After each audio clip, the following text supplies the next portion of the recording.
What's up, everybody? And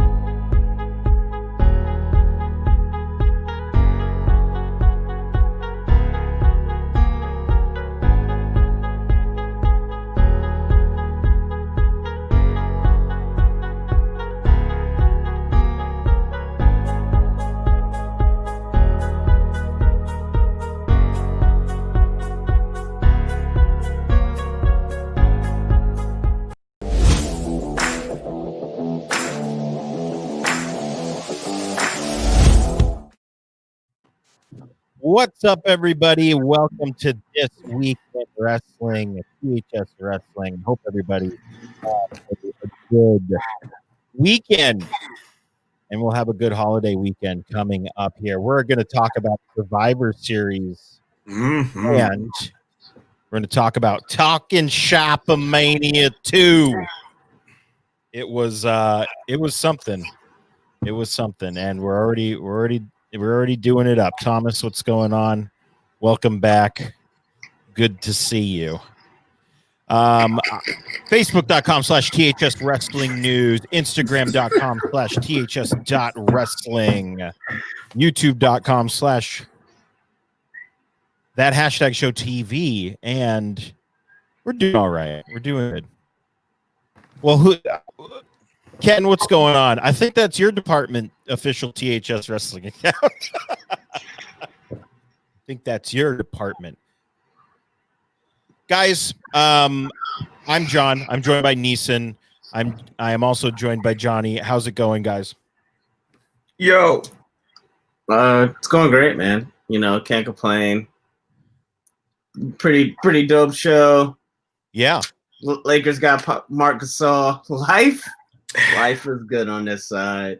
Can you both answer me one question about what's up, brother? The great sport of basketball. I don't really watch. Greatest sport there is. But I need to know: are the Knicks good yet? No. Okay. No. All right. Moving on. That's all I needed to know. No. Got to find a new basketball team. The Lakers are here for you, brother. No, so they are here for you. I don't understand why. You are LA. No. Hold on. Whoa. Hold on. Whoa. I'll tell you why. Because if What's up, Johnny Lair? What's up, Johnny Lair? Like that name, like that opinion. Go ahead, John. Johnny Lair, like the adorable person sleeping in your avatar, you are sleeping in life if you say that the Lakers are trash. Okay, Johnny Lair? Let's just say that. Let's just be honest, because the rings prove it. The 17 championships prove it. That the Lakers are not trash. The most championships in the modern era proves it. The most championships since the merger of the NBA and the ABA proves it. I don't like getting on this podcast every single week having to defend the greatest sports team in the world. I don't like that. I really don't understand how people don't. I don't understand how people don't get it.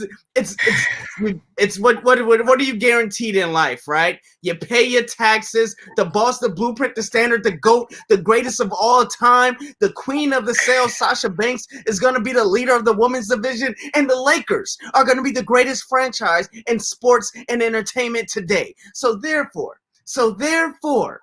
I don't understand where this is coming from. You're going to have to stop me because I'm going to keep going because it says LeBron can't win without buying all the good talent. What other team didn't buy good talent? I also have a question. That is the dumbest point. Hold on. I was really unaware that LeBron James was the GM of the Lakers. This is true. Sure. He's the one that paid all the money. Paid on the table. Keith, what's up, man? All right, guys. Oh wait, you asked me how I was doing. How you guys? I both asked both of you how you doing. He did. You said you're cool. Yeah, you just brushed past it because you have nothing to talk about. Like, look, so no, you had nothing with it. I'm blacked out because of the Lakers. Because Io Shirai retained against Rhea Ripley, and we'll probably get to that next week. Great match. And that was a badass match. So shout out to Io. What's up, Io? Proud of you. Well done. Okay, guys, let's before we get into Survivor Series, head on over to deathwishcoffee.com. Use the promo code #show at checkout for 10% off. It's here somewhere. There it is. Look at that. It's the good stuff. So deathwishcoffee.com #show 10% off. We love their logo and we love their support. We love supporting them. So, all right, guys, Survivor Series chat is hot tonight.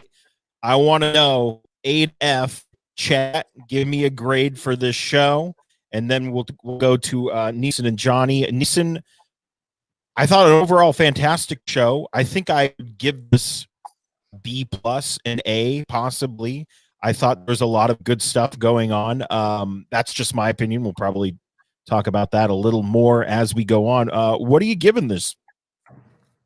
I think I'm gonna roll with you. Actually, I was leaning towards an A, then a B+ as well. I think the only thing that probably didn't take it over, which I will get to, was the Taker thing. Like I didn't mind it at all. It's just that I felt it didn't add to the show. That's my only issue with it. It didn't add to it. So that's what really brought it down. And also the men's and women's or the men's Survivor Series match, it was really dead for me for the first like 15 minutes or like 10 minutes, whatever that was. Not great. It really picked up. Yeah, it wasn't. That was the only like that. But if you take that out, I'm giving it an A+, hands down. Giving it an A+. Like you literally take that match out, it's an A+. So, Johnny, what are you thinking? Pretty much the exact same thing. Like I give it a B because honestly, I love the women's Survivor Series match. Like that had its like ups and downs, and plus we got to highlight some women that we don't often get to see who should be highlighted, like Bianca Belair. I was going crazy when it was like her left by herself. I was like, let's go EST. I was like all involved. We're going to get to the tag team match, which I absolutely loved. #Black Excellence. That was dope to see. And then I love the storytelling that was actually going on throughout the night because it's dope to see storytelling within a pay-per-view. So you saw what happened with the Young Usos, but what happened later on in the championship match because you were setting these things up. So it was like, this is dope to see to get that done. So honestly, like that's what I give it a B because same as y'all, the men's match was just damn disappointing. Damn. And I was just That's like, how we started the show too. Yeah, and that was just damn disappointing. And that's usually one of the things I look forward to. So that's really I give it a B. Magnum, I gotta know why we got the C-, my dude. Let me know. Let us know in the chat. But we're gonna move on here. So our opening match. Well, did anyone watch the Battle Royal? I did watch the Battle Royal. I caught the tail end of it, and I liked that Dominic Mysterio was in there. I thought that was cool, but Miz ended up winning, and he had a hell of a showing. Actually, they really gave him the shine. It was him and who did he eliminate? Oh man, the name is it's losing me right now. I'll try and find it. Yeah, but they had a nice like 5-10 minute run with them by themselves, and then he wins. He thinks he wins, and the switcheroo. But they set it up perfectly because usually that's like off camera. But he kicked Miz out the ring, like he threw Miz over the rope. Miz falls down. He rolled and right before Dominic sees that, he didn't fall, he goes and like kicks him off the apron. Miz rolls just enough in the ring, and then Dominic kicks him out under the ring. So Miz got in and got back out, so it was clear. He didn't go over the top of the rope. So just those little nuances, they really did a lot of storytelling. Oh, Gable, that's what it was. Chad Gable. He looked great in that. He looked great in that match. Man, Loki like his new gear too. Like his new gear. Yeah, I mean, here's hoping. I know he's doing it's what is it? The American Alpha. The Alpha. It's called Alpha Program or Alpha something like that. I love it. I think this is great for him. I think this will hopefully rejuvenate his career, and we can all forget about fucking Shorty G. Yeah, man. But the Battle Royal was good. It was a lot of setup. Humberto looked amazing. Like Humberto looked amazing. Angel Garza with a haircut looked dope. Like everybody was fresh. I was like, oh, okay. Everybody's showing up in their Sunday's best. This is this is the last thing. Rey Mysterio and Kalisto had like I was just gonna say that they teased that. My God. Let's go. Let's do it. Yes, give me Rey Mysterio and Kalisto. Greatest luchador of all time battle. I'm with it. Kalisto looks incredible. Ray is still, Ray. So Ray can still go. man. Yeah, man. Mhm. Great battle royal. Great battle royal. Good stuff. But we mentioned our opening match was the 5-on-5 Survivor Series match. Team Raw, Team SmackDown. This was the men's match, and clean sweep by Monday Night Raw. We kind of already touched on it. I mean, it wasn't anything really to write home about. I mean, we did get the Riddle elimination of Corbin, which they hinted at. That was what happened last year. But and then we got the Seth Rollins do what has to be done, sacrificing himself for the greater good of what, Monday Night Raw, because it wasn't for SmackDown. Is it for his baby? Is he taking maternity leave? Like, Yeah, and I mean that. No, I mean that in all seriousness. Not. No, like, he's legitimately like. I actually forgot he was in this match, and I thought him losing to Murphy was the send off. Yeah. And I he came out and went, "Oh, all right." And then I was thinking about that too. Like as it was like playing, I was like, it's about that time because I figured like he would leave a month before the babies do, just be like with Becky and everything, because sometimes they come early, and then probably gone for like 3 or 4 months after that. So it is again to about that time because she announced it when she was like 2 months in, right? I think no, she's due December. Yeah, I was gonna say, I hope not, because she was wrestling for 2 months while she did. Yeah. Good call, John. Good y'all. So yeah, if she's due in December, then yeah, it's about that time. And I think like if anyone really deserves some time off, it's Seth Rollins. He's been just going hard in the paint for a really long time and had a nice little character switch in the middle of it. And yeah, he definitely deserves some time off. I don't think I ever got sick of him as the Messiah character. I'm just saying he deserves the time off. Maybe it'll refresh it a little bit when he comes back, if he's even the Messiah when he comes back. But I don't think he should ever be face again because I just don't buy it. Well, I'm sure he's a nice guy, but I just don't buy it. He's not the Messiah. He is the savior of SmackDown. Oh, the savior. All right. He is the savior of SmackDown. But yeah, he definitely if you listen to Murphy on Gray's podcast, he talks about how Rollins has done everything and Buddy Murphy wants to be the next Rollins. He's like, I'm fine doing this. I want to be the next Rollins because he's literally has done everything. And you look at that, and he's true. Only time he's been out is when he had that injury, when he blew out his knee. Yeah. Against Kane, against Kane on a house show, and that was it. And they were priming up for that Rollins versus Roman Mania. But after that, I mean, he was the guy before that, and he was the guy after that, and he was the workhorse. And him and Dean Ambrose did a lot of carrying that company on their back during that time. My God, yes. So, and Seth is still there. So if anybody deserves some time off, he deserves some time off. And let him and Becky, the pictures look amazing. Shout out to them. Yeah. If they're watching the show, they're fans of the show. Yeah. Well, we know WWE watching. What's up, B? What's up, B? Appreciate you always. Still a B.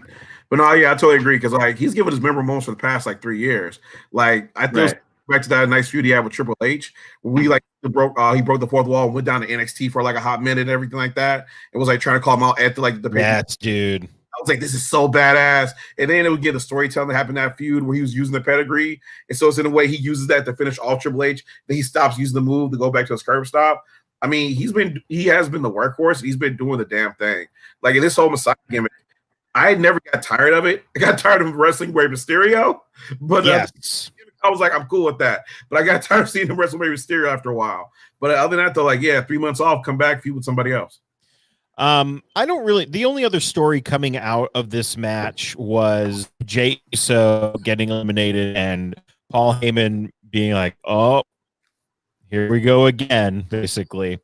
And then we got a little backstage segment with Jimmy and Jay and Roman. Obviously disappointed, says if you don't, does the whole if they don't respect you, they don't respect me. If they don't respect me, they don't respect the family.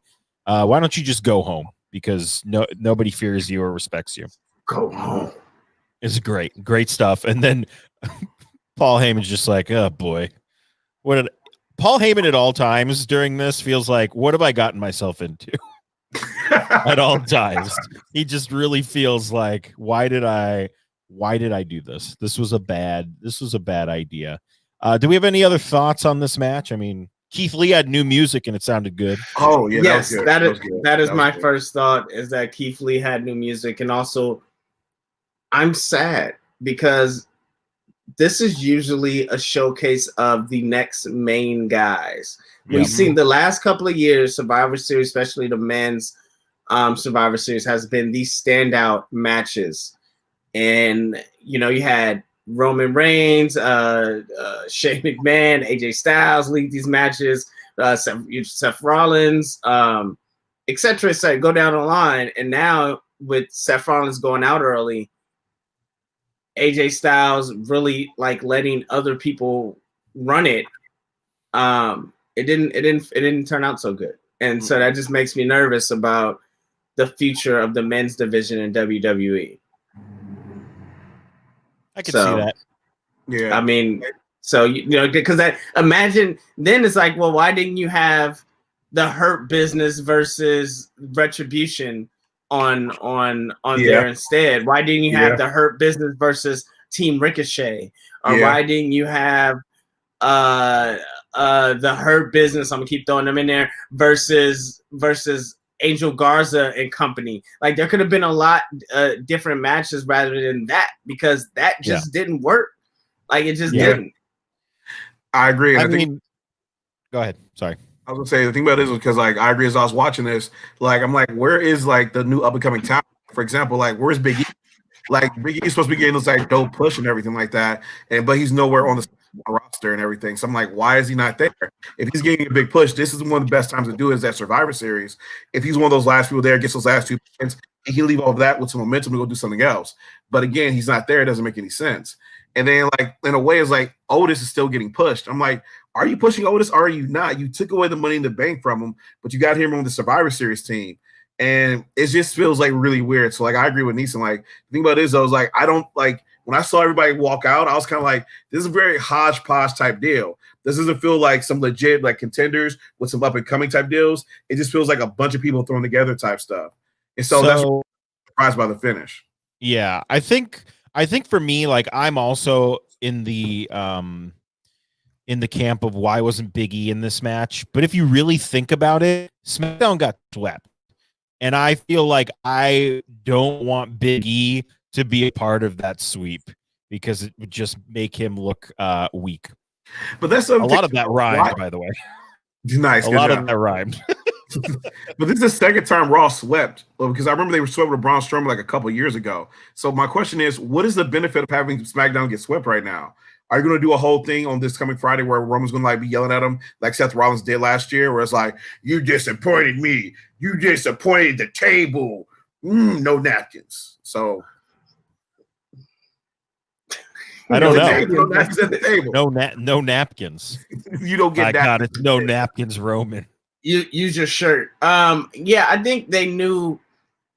No matter what people feel, they are priming something up for Big E, a big push, and they're taking it very cautiously. So they're not going to put him just in anything. And so for him not being in this and not being a part of the sweat team, I'm happy for that. Because, I mean, be honest. Look, Blue, SmackDown, getting swept, Detroit. It's all kind of like the same thing, right?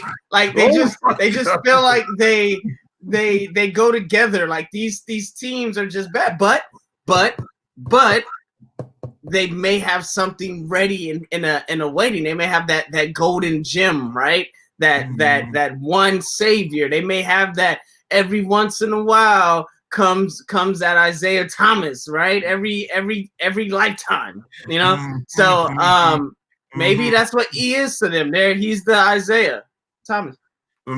So speaking of sweeps, you know, there was that gentleman sweep the Pistons did on the Lakers in 2004, but that's neither here nor there. But they didn't sweep them. Gentleman sweep.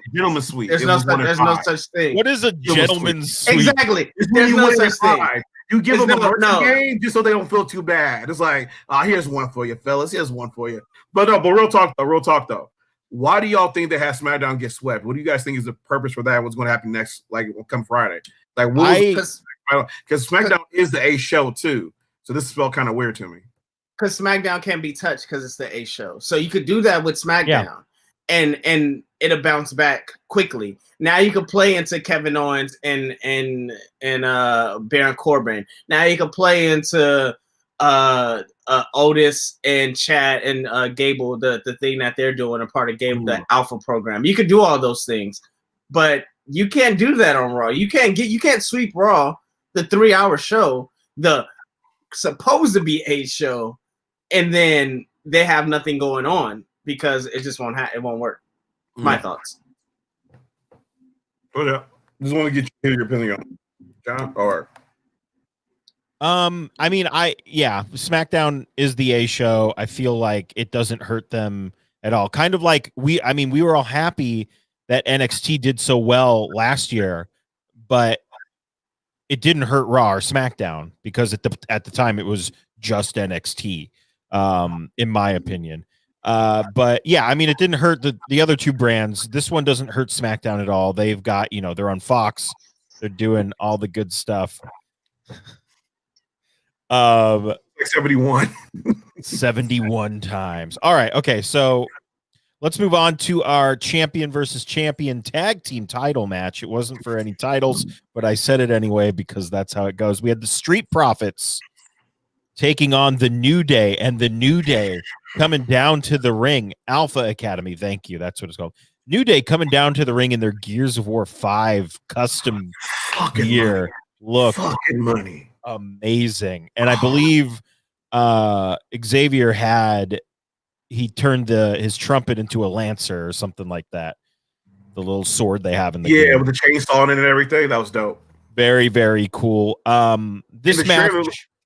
The trailer for the game looked amazing too. Like legit, like I've kind of heard from like people play games that like Gears of War's kind of falling off, but watching that trailer, I was like, oh shit, it looks like it's popping right now, and it looks like they did a really good job of incorporating their personalities. So shout out because I know for a lot of them, especially Xavier, that's a dream come true. He's in a video game, not just like a WWE video game. He's in a like legit like platform staple like Gears of War. Fucking congratulations! That is so proud of them. And like you said, unlike, I would have to check the Batista stuff they did. This feels like brand new characters with, their own emotes and their own voices and stuff like that. Very, very cool. But this match, even cooler. Holy shit, you guys. I messaged you guys and I said, I'm really bummed that these guys are not on the same brand because this could be the new Usos New Day feud if they were on the same brand, but unfortunately they are not. Street Profits get the win. What did you guys think of this match, Neeson? Look, we knew that this match was going to be the Still the Show candidate, and god damn it, it damn near did that. If it wasn't for that finishing sequence that the boss, the Blueprint, the Standard, the GOAT, the leader of the women's division, Sasha Banks and Asuka had, I would say this definitely those made it neck to neck to me. Yes. But let's not overlook the Schoolhouse Rock gear that the New Day have been wearing. Let's not overlook that, guys. I know there was dope Gears of War. They had the 2 titles as the plates, and I wasn't really surprised by it because I watch Up Up Down Down, which is a great show. Everyone's day the party. Terrible. You're a terrible person. Left, right. Terrible person. But shout out to Prince Pretty. It's wow, you're crazy. But I say this. That was the perfect handing of the if you're gonna hand a torch to somebody or pass the torch to somebody, that's how you pass the torch to somebody. Yeah. And the Street Profits, we're just scratching who they really are. And just as a tag team. And one thing about it, and we seen was Dawkins got the pin. Usually Montez get the pin. Usually Montez get the shine. Dawkins got the pin, and that was the best. That was the thing that I loved about it. And man, it just showed how good they're just so dope. Like I would like when you said that, Pingu, in the chat that you wish they were on the same brand. Me too, but also I was like, I want to see this at Mania again. Can we run this back? Can we run this back at Mania? That would be great. Can we figure out how to do this at Mania on a big stage with people actually reacting live to it? Because I know they will effing kill. I mean, Kofi kicked the red cup. He punted a red cup. It was good to see shit talking New Day as well. The cocky New Day. Very good. Cocky New Day. Love cocky New Day. It was kind of strange that Big E disappeared immediately after the entrance. Well, he wasn't there the rest of the time, right? He wasn't. No. Lame. For me, like one, I got to start with the. Sorry, I just read that comment. I just read this comment. Oh yeah. Damn it. Your star player is Jacoby, whatever the hell. Who cares? Jacoby, whatever the hell. What a last name. What a family name. Oh my god, that was comedy. Go ahead. Stay strong, Matthew. Stay strong. Keep fighting. But the thing about it is that, like, so first off, like, honestly, when the New Day came out and their Gears of War stuff, I was like, nah, they won the night. They're saying no matter, I knew they were going to give the Street Profits the win, because the thing about this was that the New Day have won culturally. They've gone to such a level now that we've talked about them before, where they influence sneakers, video games, there's so many different things like that. That it's like, no, you motherfuckers are to a different level. So you're a tag team in a decade. Exactly. And you're allowed to lose here and push up new talent. And we know that's what the New Day does. The New Day doesn't mind losing to push up new talent.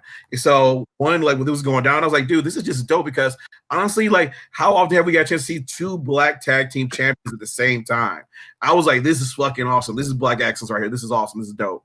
Then two, I love the promo that the Street Profits did beforehand going into it, because it's like, because again, after the first men's match, I was like kind of drained. I was like, the fuck is this? That brought energy back into me. It got me hyped. They're in their Duke Blue Devils colors. I'm like, oh, let's go. Let's go. Let's get this done. And then again, want to establish themselves. They want to take the torch. I was like, I want to see you do it. Let's get this. And so they have me on board. We're going down to the ring, trash talking, going back and forth.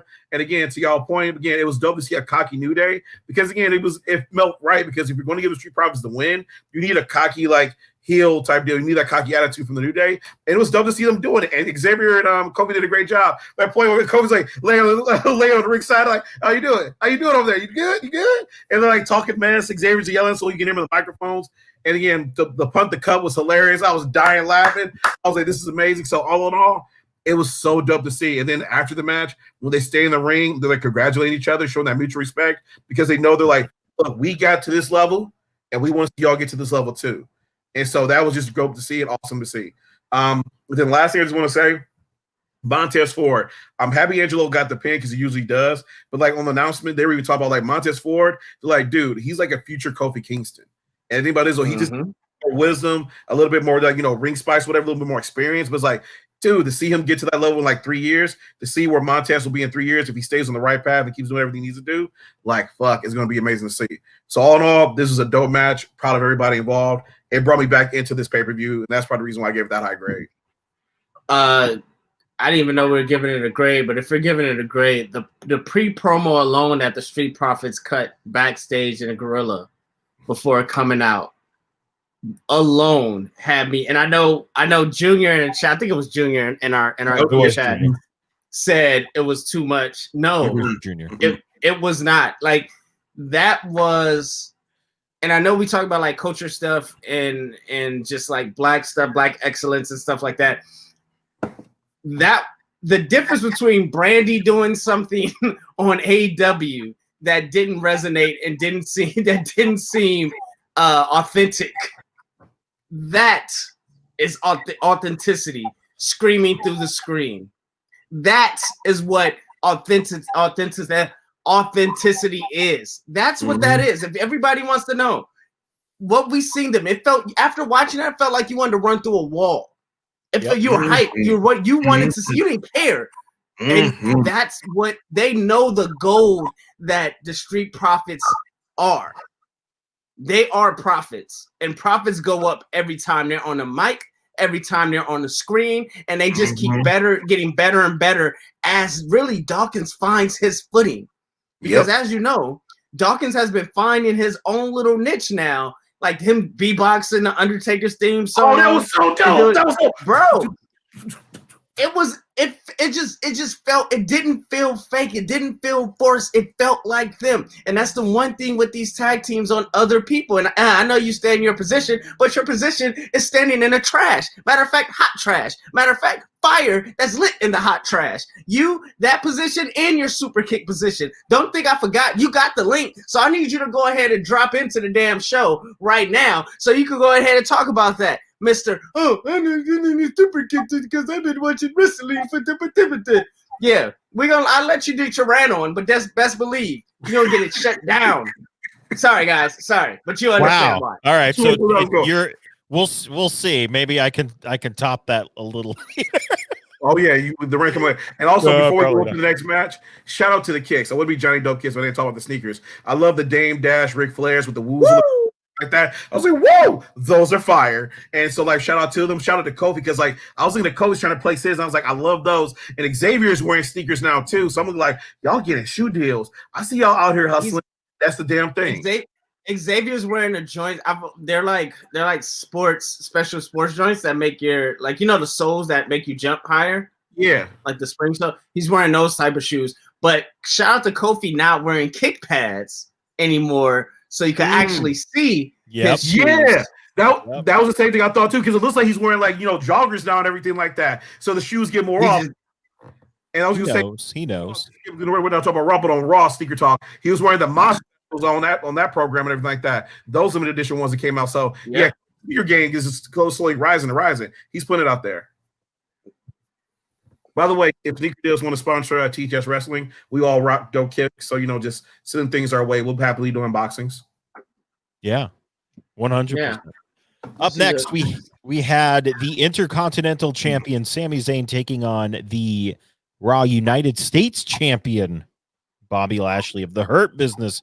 This was fine. I think it's what it needed to be for each one of these characters.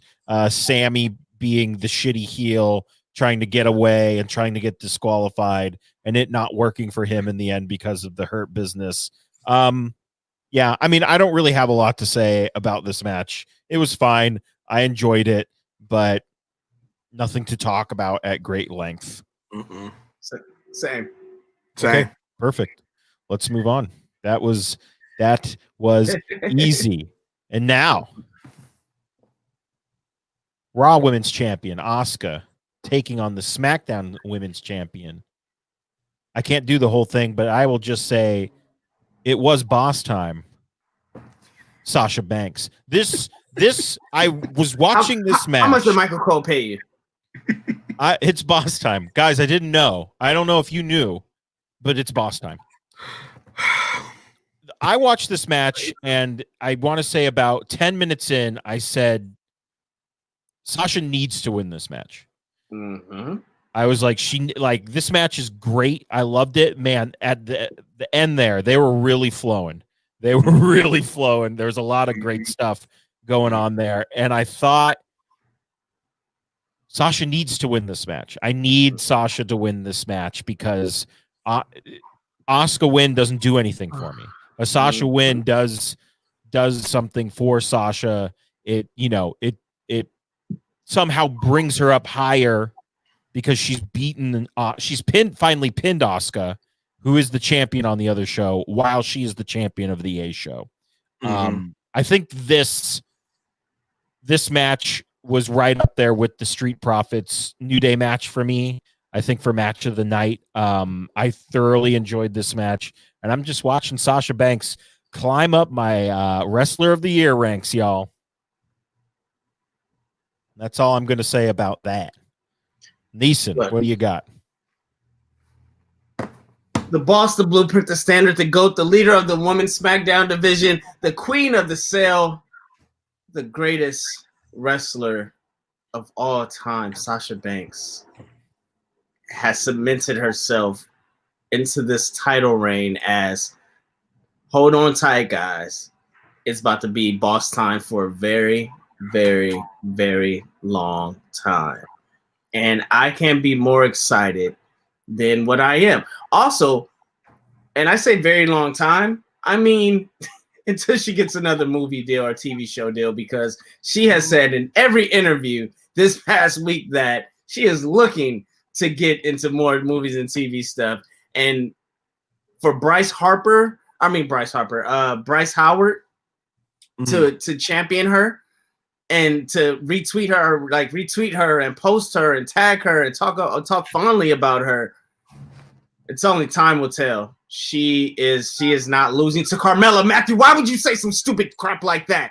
Matthew, you just come in this chat just to rile me up, Matthew, don't you? Just to say non-factual, idiotic, bodacious craziness in the chat. Just the audacity, the unmitigated gall. You're gonna make me get my Stephen A. Smith on that you're just saying this blasphemy of things that she's gonna lose to Carmella. She is not gonna lose to Carmella. Matter of fact, what's gonna happen is the same thing that happened when Sasha came back and faced Becky Lynch when she came back and beat up Natty, and then Natty went away, and then she went to go beat up she went to go have the Hell in a Cell match. Should have been match of the year. Was it? Stupid. That's what's gonna happen with Carmella. They're gonna have a great match, and Carmella's gonna lose, and then Carmella's gonna work her way up. That's what's going to happen. And what this match did just showed you that they have big plans in store for Sasha Banks, and be prepared because she's gonna hold that belt until Rumble and or Mania. And don't be surprised she holds it after that. She stands tall after Mania, because goddamn, it's about to be boss time for a very, very, very long time. Johnny, your thoughts? I don't know how I follow that up. But so here's the thing. I love this match because it was 2 years in the making. I remember when Sasha first faced Asuka on Raw. It was a Monday night, and this was when Asuka was doing her whole undefeated streak thing that was into her versus Charlotte, and it was an amazing fucking match then. And then afterward, Sasha was in the ring like crying because she had literally like put her all into it, and it was dope. And it was like shout out to Sasha for giving like Asuka the rub, helping her tell her story lead up to the feud she was about to have, but also for just Sasha to put the game because she's a beast. Again, she's amazing. She's the boss for a reason, and so that was just such a dope match. And so to go to feature.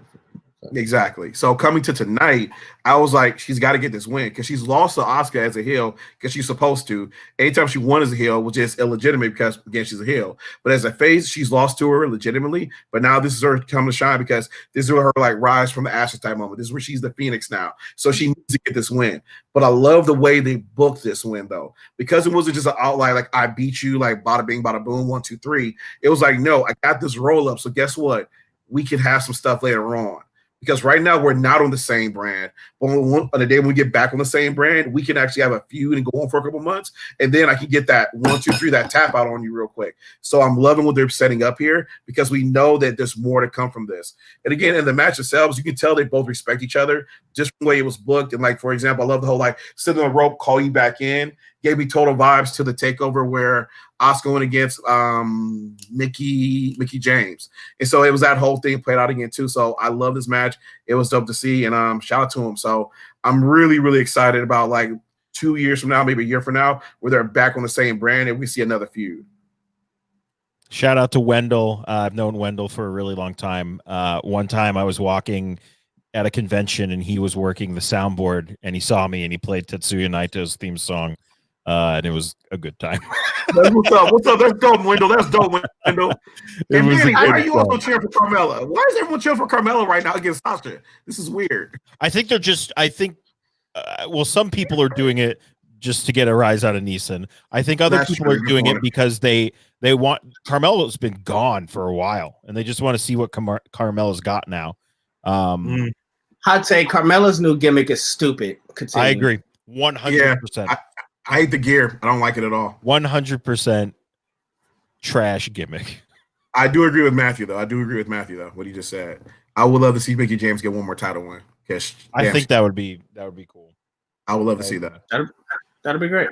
Up next, we had the women's 5-on-5 Survivor Series match. Team Raw, which was Nia Jax, Shayna Baszler, Lana, Lacey Evans, and Peyton Royce taking on Team SmackDown, which was Bianca Belair, Ruby Riott, Liv Morgan, Bayley, and the Boat, Natalia. What the fuck is up with that nickname? Why is she called the Boat? The best of all time. The best of all No, time. but it's just the way they talk about it because it sounds like Corey's trying to call her fat all the time. It's like, oh, the boat has a leak. Oh, the boat's taking off. I'm like, this just sounds insulting. So what you're saying is they came up with something terrible for Natty. Pretty much. Wow, what a surprise. What did you say in our chat when you said that in our chat? What'd you say? I can't remember. Can't even remember what I said. I was like, why are they calling her boat? You like it's the best of all time and it's terrible. And then you were like, and she probably came up with it. Ooh, facts. That is a very good point. Man, remember that? Yeah. Facts. Yeah. What a waste. You know, has she ever spoken about that? What Emelina was supposed to be? I thought she did because they said she tried. She tried to do it. She just wasn't doing it right at rehearsal, and that's when they just made the last minute change. But why would they keep it? I remember they were doing it for like 3 months. It was like the state. But so when she was supposed to actually premiere, because remember they were just doing promos. Yes. Yeah. But when she was supposed to premiere at rehearsal during the day, she couldn't get it right because that's not her. And so then they flipped it. Like that's when she was like, it's back. She flipped it back to like it being her, like regular her. It's all about me. Yeah, it was supposed to be all about me, and then Which Matthew, I watched Impact this week, and she's still doing the "It's all about me" gimmick. It's all about me. Love it. I'm excited to see what we do with the knockout tag titles. I'm in it, Matthew. I watch so much freaking wrestling, more so than I usually do, which is a lot. But anyway, let's talk about this match because I absolutely loved this match. I don't think like technically it was an amazing match that will be like on match of the year or anything like that, but I thought the storytelling was great. I know the finish was very like haha, but I loved it because I thought it was good. Peyton Royce, she needs to be in the title. She needs the title. She needs the title. She needs to be in the title hunt. She needs to be make a title for her. Just give her a title. Crap, dude. Are you out of your mind? Like that sequence she had where she was just destroyed, and she pinned Bayley, which I think is another thing that we need to address. Is like she pinned the former SmackDown champion. Well, that's a perfect 10. Corey said on commentary. Oh, did he? I missed that. Oh, that's way to go, Corey. Oh, shit. Well, that's that shade. Throw that shit. Yeah. So, I mean, I thoroughly enjoyed this match. I enjoyed the storytelling. Man, Shayna Baszler and Ruby Riott were going hard at each other, and it was great. I just like we talked about how the men's match is like should be the showcase of the newer talent. That's what this match was for sure, and I really enjoyed it. Neeson, what did you think of it? You took the words right out of my mouth. This match was what the men's match was supposed to be, and I was here for it. I was entertained from top to bottom. I was engaged from top to bottom, and it was a lot of story. And now I can't wait because Sasha said when she won a title, she said, I can't wait to run through the roster, and I can't wait to wrestle everybody in the roster because I feel like we have the best women's roster. And when you look at that, you look at the SmackDown roster, and you look at the SmackDown roster, and you're just like, man, Ruby's back to being Ruby.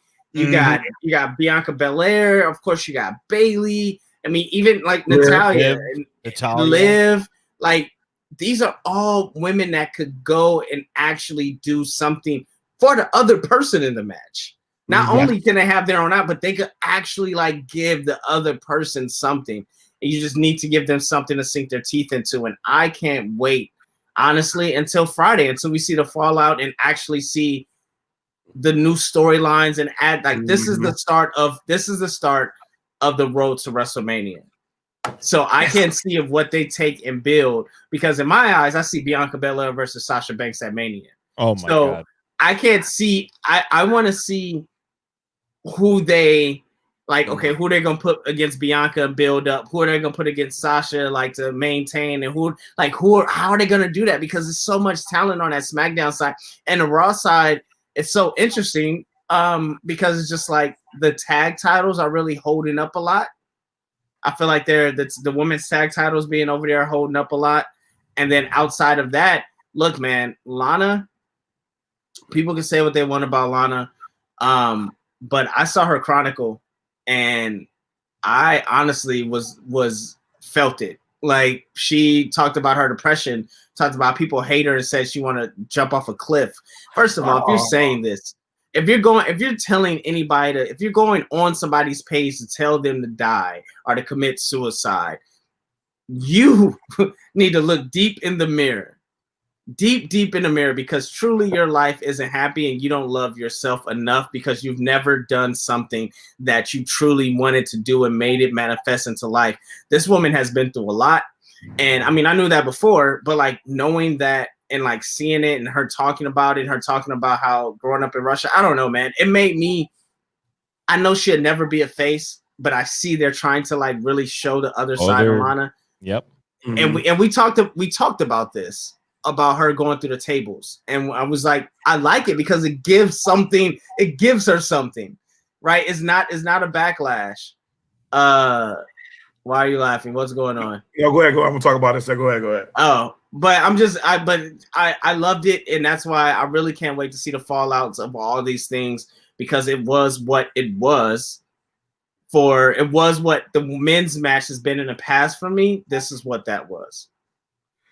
Yeah, absolutely. One more thing I want to just highlight is the crazy Spanish fly that Lacey Evans and Bianca Belair did. Holy crap, that was awesome as well. Johnny, what did you think of this match? I mean, we got a lot of storytelling in it. Motherfucker. Okay, so first, the reason why I was laughing is because, like, I said this about 4 weeks ago, because, like, the first time we went to the table, she went to the table like, damn, for real? Why? Second time, I was like, damn, you're assholes. But once you get to the fourth and fifth time, like, this shit's just hilarious at this point. You're just finding new ways to put her through the table, and you treat her single time. You're like, you did good, you won. Hug, boom, table. Oh, you know what? At least you tried. Nope. Table is like, what the fuck? So that shit was just hilarious at that point. So that's why I give her a lot of props. Niece, what? Are you going to comment on the Matthew things? Yeah, stop saying that. Like, please, just stop, because it's not true. Like, this, I mean, because they fired him, they let him go. Like, they can't be big mad about him going somewhere else to do work. I guess they can be mad about him in his first promo. But like, I mean, WWE signed Lana for 5 years. If anything, this is their bad. And they would have kept her off TV. Like, like the people that get punished are the people that they are doing that to, are the people that are not on TV. That is punishment. Right. This is they gave her a Chronicle.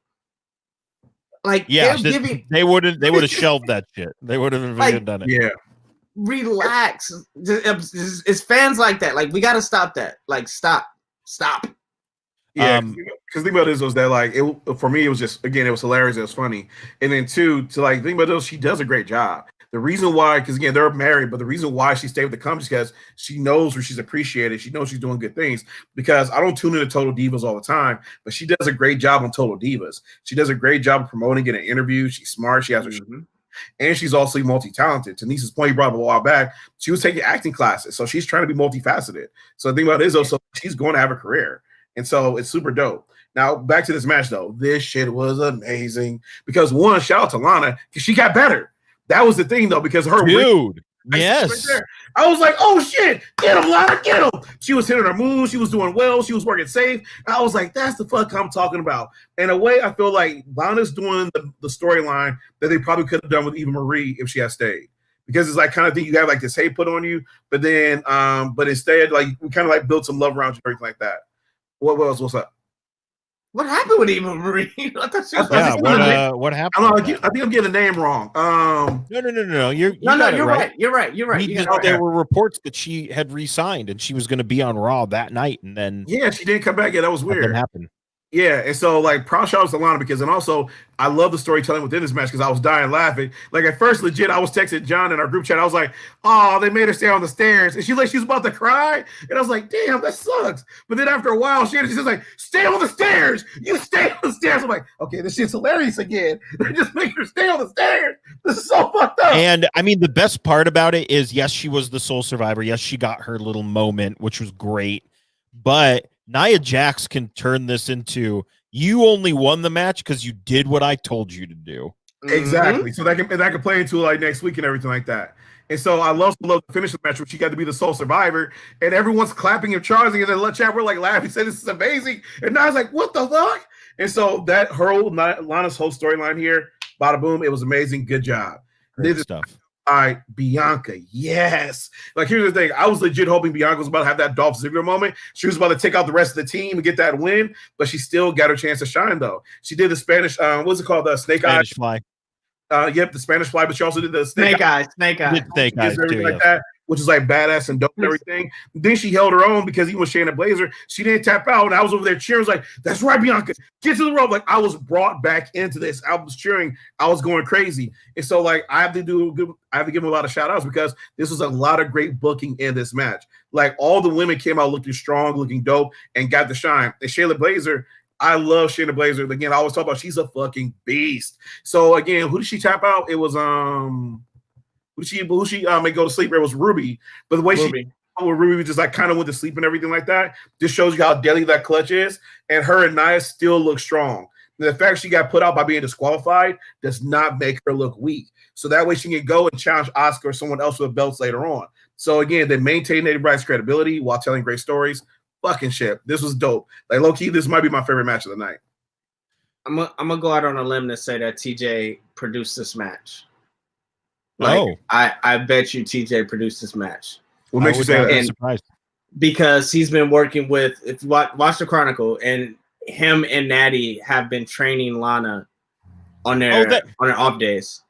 That roll up is his move. He used to do that move. Yeah, and he that makes a lot of sense. And he used to he's been doing a lot of the female matches, like in the female rumbles, female matches and stuff. So, and then just watching it just seemed like his style. It seemed like his thing, his match he put together. So I'm fairly sure that was his match.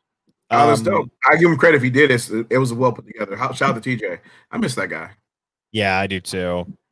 Ugh, New Day podcast, guys. Listen to him on there. It's amazing. Matthew asked, who do I think is Jordan Grace's partner? I think they teased that she was talking to someone that was retiring, which I think a lot of people will go, oh, it's Kylie Ray. I think it's Lufisto. That's just my opinion because I know Lufisto was thinking of hanging it up. So that's who I think it is, Matthew. But we'll see. We'll see. Lufisto from Marvel, from WandaVision. That's going to be in there. No. That's controlling them. Oh, sorry. No, that's Mephisto. Oh, this is Lufisto. Yeah. Look her up. She's really good. She's great. Okay. Mephisto is great, guys. Can't wait. WandaVision, guys. Oh my God, that's gonna be so great. Okay, so main event time. I guess we had Roman Reigns, the Universal Champion, taking on Drew McIntyre, the WWE Champion. Holy hell, this match. You know, the thing about it is we always forget that Survivor Series is one of the core four. And this was if we only had 4 pay-per-views a year still, and this was the main event, I would have been like, yes, this is amazing. This would be I think a match that I would look back on and be like, yeah, man, remember that match? It was great. So I really, really enjoyed this match. I thought it lived up to the hype that they kind of only built for a little over a week, because we thought it'd be Randy and Randy got some time off again, huh? He's just gone. Anyway, love this match. Legend, you could do that as a legend. Very true. We'll talk more about Orton a little later on here. but really enjoyed this match. There were multiple times that I thought McIntyre would actually win this match, and I think Roman's face told the story that there were multiple times he thought he could not put away. But great stuff going on here. We had the interference at the end. Oh my God. The Claymore kick to set up the interference was amazing. That ref bump, great stuff. I really enjoyed this match. I think it also closed out the story of, at least for this week, Jey Uso is in the good graces of Roman Reigns. Yes, the reversal of the spear into the Kimura was amazing. That was good. That was really fucking good. And I also like that it was the Kimura, because I mean, this is just my brain thinking. This is he wanted to get an arm hold on him, so he couldn't do his new submission on him as well. That's what my brain was thinking. But what'd you guys think of the match? One, I want our producer Junior to log in right now and join the show, because he had a lot to say about this match. That's one. So while we talk about this, he could go ahead and click the link and get on in. There's high quality matches, and then there's main event matches. And when people say working WWE main event style, people are ready or not ready. This is the reason why, because that is a WWE main event wrestling match. And Yeah, it's the most, it's the pinnacle of that. It reminds me of watching like Survivor Series in the Attitude Era, and you see all these great matches, but then you get the main event. It's a different tone. It's a different feeling. It's a different speed. Like everything is just different, and you can't put your finger on it, but you feel it. And that's what this match was. You felt it. You felt the fight. You thought somebody, like you said, somebody's gonna spit up blood. Matthew puts it perfectly. It was WrestleMania main event quality. WrestleMania main event. But that's what every time they've locked horns, it's been that's what you get. Yeah. And I think they know that. And I think they've knew that since 2017 or 2018, when they first touched and during the Survivor Series match, I believe. So this is just it was great, man. And I just look at wrestling across the board as like, you can't get mad when Vince wants 6'5", 6'3", 6'5", 200, 300-pound muscle dudes that could really go, because this is why. Absolutely. Like this is why he wants those guys. This is why Braun can't stay at the top for so long. This is why Roman stayed. This is why Seth worked so hard to stay at the top. Right? Like all the little guys have to work extra harder. All the big guys, they got to be able to keep up.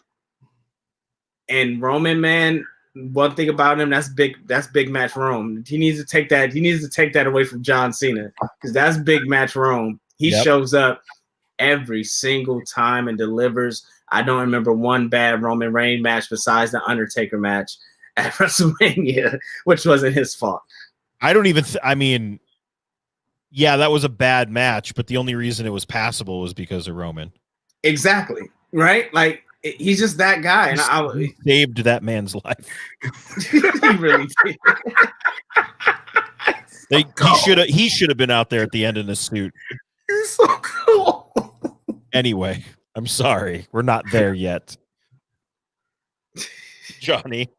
So honestly, first off, after the Survivor Series match, the men's Survivor Series match, I was like, okay, so we know the ending, especially after he had that conversation with Rome. It was like, okay, we know how this is going to play out. So the thing about this was that I knew the ending, but it was still an amazing fucking match, and that's kudos to you, because the fact that we knew Jey Uso was going to interfere and that's how Rome was going to get the win, but it was still such a great match, was fucking amazing, because they put on so many great sequences. I give a lot of respect to Rome, as just been pointed out, because Roman is so good at selling and putting other people over. And so there were so many moments where you were like, oh shit, it feels like Drew can win, because there was that dope moment, I can't remember where he's like, I think he's going for the Superman punch, but then it counters it to the Glasgow kiss and everything like that, which is like beautiful to see and everything like that. The Kimura lock was awesome. And so honestly, it was just a bunch of dope sequences back to back that kept you interested and kept you engaged. And again, to like Nisa's point, it's like dope when you see 2 6-foot dudes that can both really go. Because a lot of times we get some of these big guys and they're not that good in the ring. Like they have the size, everything like that, but they can't do like a lot of the other stuff. But when you got two talents like this, it was awesome to see. It was like a playoff game. It was like, like Jordan versus Barkley, or like, two superstars going at it. To the other point was, I got to give a shout out to the build, because even though we didn't get to like see it for a long stretch of time, the way Roman's like, you're number two. They call you when I'm busy. It's like, oh gosh, damn. The words being used right here. Well done, Rome. Well done. And again, it's done because legitimately you're also like, it's kind of true, low key. And so, so putting that to the match added some truth to there and just made it more interesting. And then, dude, like this was dope for Drew, because this was kind of like his proving ground, because he did beat Brock Lesnar, but the way he beat Brock, and again during COVID and all this kind of stuff like that at WrestleMania, it was an important moment. And the feuds he's had since then have been awesome, and everything like that. But to go with, again, arguably the biggest superstar in the company right now, and big homie Rome, was so dope to see and have this awesome match. Just kind of like put Drew like up that notch a little bit, where it's like, oh no, you're here to stay. There's a reason why you got this belt, and there's a reason why they kept it on you for so long. So all in all, like I love the match. I thought it was dope. It was fun, and I would say if there's only one small critique, I wish, I guess, because I feel like Jay's part was like a little bit rushed, a little bit. Just like it just happened so fast there towards the end. I just want to see a little bit more of that, like hit the kick and like you feel a little bit more. But other than that, though, yeah, this shit was dope. My God. Sorry, guys. I live in. Oh, is that you? I was like, who is it? Because it ain't me. I thought it was me from now. Oh, all right.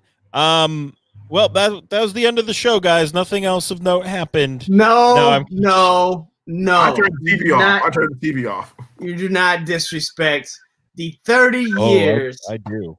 Yeah, no, you do. So that's why. Look, all jokes aside, this man did give his body and his life 30 plus years. So we're only counting 30 years as far as WWE. But 30 years as The Undertaker. And that was able to stay relevant. And no matter how much you liked or didn't like him, it was damn, that's hard. And not only is that hard, he did it with grace and put people over on a consistent basis. Not on Mania, of course, because that's a streak, but he lost to like fucking what's his name? Heigenreich. Like like he lost to a lot of guys and tried to put a lot of guys over, including one Randy Orton that we will talk about a little later. And so it's just it was a great, I know it was, but it was weird because I felt like it could have been better. The send-off could have been great. Could have been much. It didn't need to be now. Could have waited at least till we had fans. Maybe at Mania, but I get the 30-year thing. I get It's 30 years, and you want to. This is where you debut. This is where you end, almost on the exact date. I understand that. Also, random fact. JFK was assassinated today in 1967, which is weird. On the same date that Undertaker. Yeah. Really weird.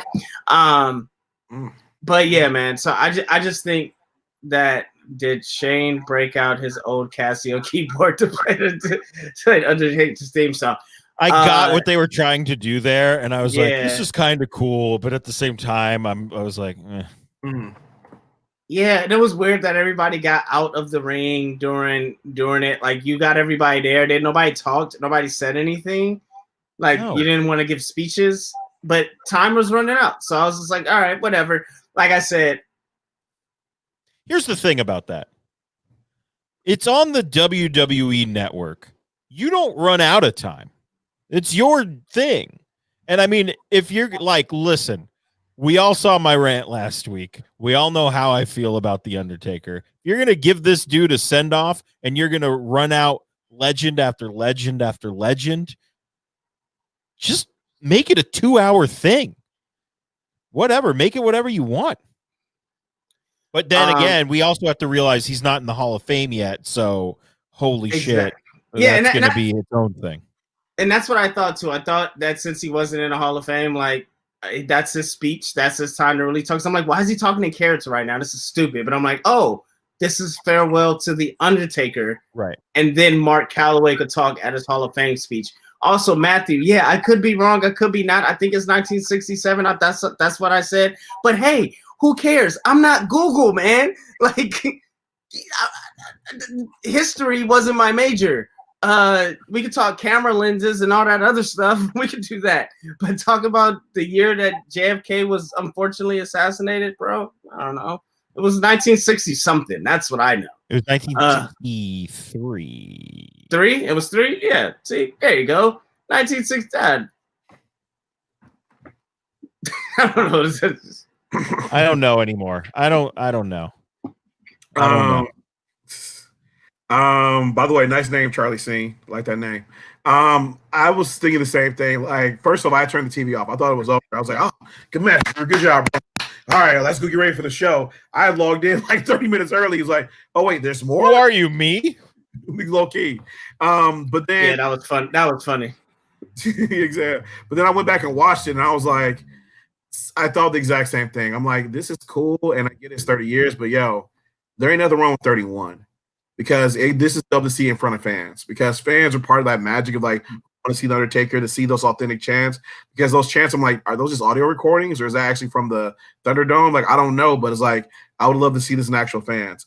But all in all, though, but I get it. You want to do it at 30, but shit, I feel like I could wait to 31. But it was okay. Like, you know, it was a send off for the Taker and everything like that, because he had debuted a Survivor Series. And I will say that I am really looking forward to his Hall of Fame speech. And I know, like, I don't know how ticket sales are usually at the Hall of Fame, but I know for sure that will be a sellout. Oh, yeah. Going to that, so that'll be dope. Absolutely. Wait, John, will you go? Yeah. Oh, yeah. I'll be there front row with wearing my custom made Undertaker attire. For real talk, I was gonna get you that Undertaker Snoop Dogg shirt for Christmas, but maybe not. No, don't even get me fucking started on that. That is literally like, what the fuck is that? It should be at Snoop Dogg, Sasha Banks. That's the end of it. Yeah. Snoop Dogg, Undertaker. What is their fucking tie? There is no fucking tie there. So no, Monday. When did Taker start doing songs with Snoop Dogg? Monday is the 27th anniversary of Doggy Style. Okay, come on, like. Good job, decent. Good job. There it is. Let's put it together. What the fuck? No. Yes, y'all. I mean, yes, but also no. Come on. Yes. What? Yes, y'all. I mean, that's great. 1, 2. We should have celebrated that. Snoop Dogg and Dr. Taker. I would have watched that. Ready to make an entrance, so back on up. Just chill. Do you see the do you see the Undertaker working as an NXT coach? Well, apparently he's been down there working with the big guy. He was down there working with Drew when Drew was down there. Plus he gave a lot of feedback to Finn when he was doing the demon gimmick. Like, he shows up to get people want it, so he's there. I could see it, and I could see it working out very well. Yeah, for sure. That's yeah. That's all I got. Trying to think if there's anything else that I want to say about this. I thought it was cool to see everybody come out, but like you said, it was very weird that, like, it almost felt like Vince came down. He's like, now get out of the ring, damn it. And then it was just Vince by himself. We need to wrap this shit up. It was strange. Quick question. What's one match you want to see at TLC before we get to talking SHOP MANIA? I don't even know. Holy crap, I don't even know what match I would want to see. Well, I want to see Roman versus, who would they build to? Daniel Bryan. Oh, well, I think in that case, I would rather see Jey Uso, Daniel Bryan in a TLC match, because he's the one that took him out. And I'd actually rather see Kevin Owens go after. Is Kevin still doing stuff with? Nope, that's Raw now. I'd rather see. I'd see Kevin and Roman DLC. Oh, really? Yeah. Okay. I would want to see a 4-way for the Intercontinental Championship. And who's in that 4-way? I have to think about it, but definitely, of course, Sammy, and definitely I want Kevin Owens involved because I love Kevin. I think he does great in those matches. And then it'd be dope if Jey Uso was involved because that would give him like a belt to get to bring back to the family, everything like that. And then third, Shinsuke, because I'm a Shinsuke stan, and I think Shinsuke puts in the work. Okay. So, you know what? I think that's a good idea because either at the end of the night we have Uso and Roman with titles, or we have Roman pissed that Uso didn't get the job done again, and he has to figure out something else to do. Yep. Those are all great. The hologram of Paul Bearer, that was cool. That was pretty cool. I like that. My favorite part of the Undertaker gimmick, Paul Bearer. I definitely want to see Sasha versus Bayley in a TLC match. I keep saying that. Oh yeah. I want it to happen because I want to see. I want them. They deserve it. They deserve to have the first ever women's TLC match. And I think that will be the perfect climax and end to the year that they had. Yeah. But that's my one match, man. Just wanted to get that out there before we talk about Talking Shop Mania. So, holy crap. Talking Shop Mania 2. I watched this morning and I texted Neeson and I said, I have laughed till I cried at least 7 separate times. Oh shit, nice. This was, first of all, if anyone has not seen this, Fight TV, go check it out. It's $15. It's like nothing. And it's a little under 2 hours and it is entertaining as hell. Especially if you've ever listened to Talkin' Shop, the podcast, or any of their guest appearances when they were doing Talk is Jericho. It is basically that podcast come to life. The little quips that Gallows does during the main event had me dying. Like he's just inserting his own little things in his own match. He's basically doing commentary on his own match. Everything about this was really funny. We got Chris Jericho was in it.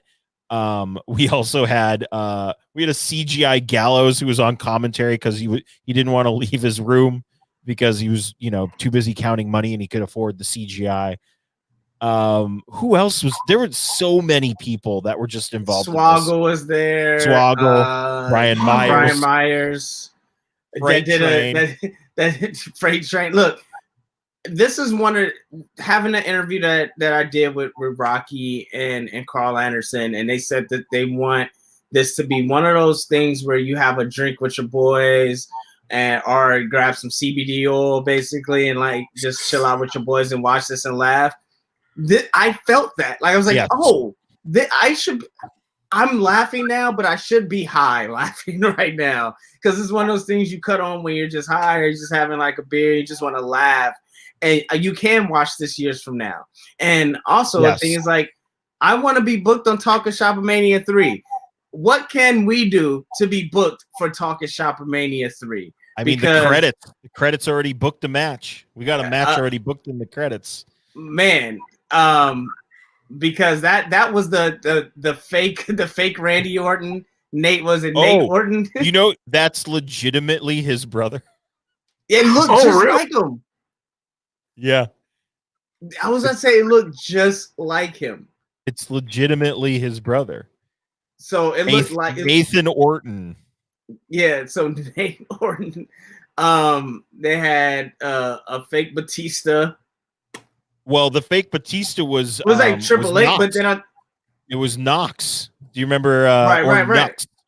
Knox. And then they had the fake. I'm not sure who the Triple Huh. It was good, man. It was just as they describe it, shitty wrestling, but so fun. And nobody took themselves serious. the dildo match. Like, what? Oh my god! Was it ball? The main event, ball for ball, ball for ball, ball for and a they ball. try to get somebody to basically swallow a dildo. It was insane. It was insane. It's hard to explain. It's really hard to explain. Very hard to explain, but I can guarantee you will at least laugh 5 to 7 times to the point where you'll have to rewind because I had to do that. It was such a fun thing, and I also interviewed Rocky a little while back, and it's just really great to see these guys who have been friends for a very long time, who had this podcast that I listened to on a weekly basis and just laugh when they were all hanging out in the hotels in Tokyo, and it's just come to life. And the death match, I was gonna say the Lucha death match. Oh my! Look, so if you watch the gimmicks that they have is their cartoon show, which was also I love the animation on that. Right? Yeah, it's really great. It's with Enzo, Rocky, and the Good Brothers. And it plays into that, and then they shot, and I know exactly where that place is because I actually shot something there. Oh, you do? So it's up in like Pasadena area-ish kind of area, but they had JTG was there. Shit. Yeah, it was Chavo. It was Chavo versus I forgot the Rocky's character's name, but Chico El Luchador. Chico El Luchador. So it's Chavo versus Chico El Luchador, but all like they just had a random pairing of different wrestlers that was on each side, and then like the comedian somebody actually killed somebody with a lightsaber. Yeah, it was great. It was like, bro, it's one of those things to where if we were sitting down talking about, hey man, let's just make some fun laugh shit. Let's make something that makes people laugh and just fun and just nothing let's not take ourselves serious. And that's what they did. And it's worth it. If you have $15, please get it. Absolutely. I'm sure you're gonna find something. Freight Train is probably gonna be your favorite wrestler. The cuts that happen in the ring. He had 3 different weapons. The guy, I know we're not watching this. Guys, please watch it. Watch it. I will suggest. I can't wait to 3. Like I said, hey, Rocky, how can we get booked for Talking Shop Mania 3? Call Junior. Let us know. Let's figure it out. And just don't fly a spirit. Don't fly a spirit. Please. Don't fly a spirit. It was a lot of fun. I will say, being a huge WCW guy, seeing Air Paris, I had to rewind. I was like, oh my god, it's Air Paris. What is he doing here? He's like, oh, he's selling shirts, man. Selling merch. And all the little stuff they had in the credits was great as well. I will say one of my favorite things was Anna. That was great. She's apparently involved with the cartoon, the animation stuff. Yeah.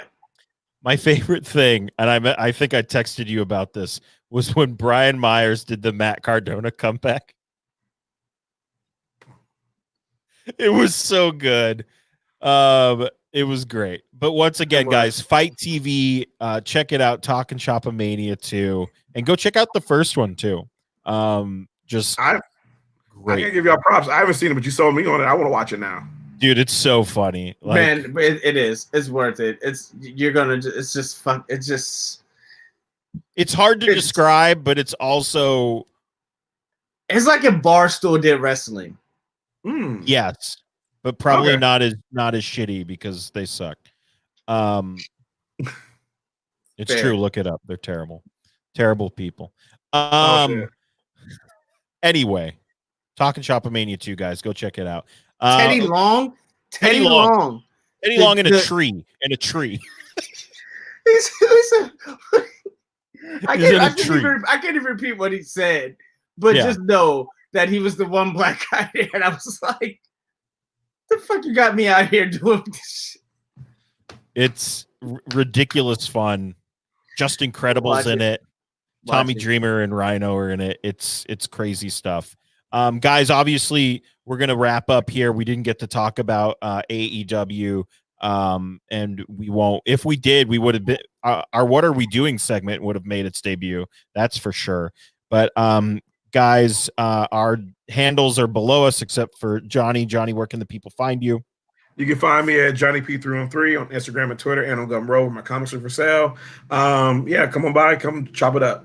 And also my dream match is right here. The dream match I hope to see. I would get the ever living fuck beat out of me. So here's the thing, I would love the promos leading up to it. It's like, I don't want to do this match. I don't even think it should be wrestling anymore. The weeks of promo leading up to this would be amazing. You would never say it to his face, though. That's true. You know, I will say, where did Thomas said hello and then never said anything afterwards? Thomas, where did you go? Where did you go, Thomas? Hashtag, where did Thomas go? Hashtag, what do you think Thomas is doing right now? Is he hanging out with Kurgan, you think? Neeson, you got anything to plug? Same as always. Please follow me at Stay Fly Life, but make sure you also follow In a Session. That's INASESSION session. Please make sure you guys follow that. And yeah, just like, you know, send me tips of how I can sleep better. That would be great. For me, I just found out I have this entire week off. So twitch.tv/that hashtag show. Your boy's going to be watching some wrestling and probably streaming some video games. I have yet to start Miles Morales. So I think I'm going to. Do you have a PS5? Yeah, I have a PS5. Wait, you have a PS5? Yeah, it's right over there. All right, I didn't say. I'm leaving now. No, I'm leaving. It's time to go, guys. Because I know it's time to go now, guys. Guys, it's time to go. It's time to go. It's time to go, guys. It's time to go. Yeah. Wow. Yeah. You just holding out on us. Just what not are you gonna saying anything. Come over and play it. I mean, shit. Well, yeah, maybe when you're not there and I'm in my full PPE outfit. I'm in my full hazmat suit. I want to play Miles Morales. Been sitting here trying to get a PS5 since they dropped. And I've been trying to help you. I know, and I've lost every time. Sad. Now I'm sad, guys. I thought we were all in this together. Guess it's just me and Johnny. Wow. Okay. I would have got the PS5, but I spent my money on Mocha 1, so I wouldn't have. Hey, well. Twitch.tv/that hashtag show. I'll be there throughout the week. On your PS5, playing Fall Guys, playing Mars Morales. Oh, I got my 51st win in Warzone the other night. Oh, congrats. Nice. Anyways, guys, so Facebook.com/THS Wrestling News, Instagram.com/THS.wrestling. Shout out to the Wrestling Classic, who not only maintains our account, but got his original account back on the come up over there. What else? Twitch.tv/that hashtag show, YouTube.com/that hashtag show TV. But most importantly, guys, that hashtag show.com for everything trending in geek pop culture. And we'll see you guys next week. Yo. Bye, yo. Congrats. Bye, Tegan. Bye, Naito. Shout out to your Bye, Tegan. Shout out to your new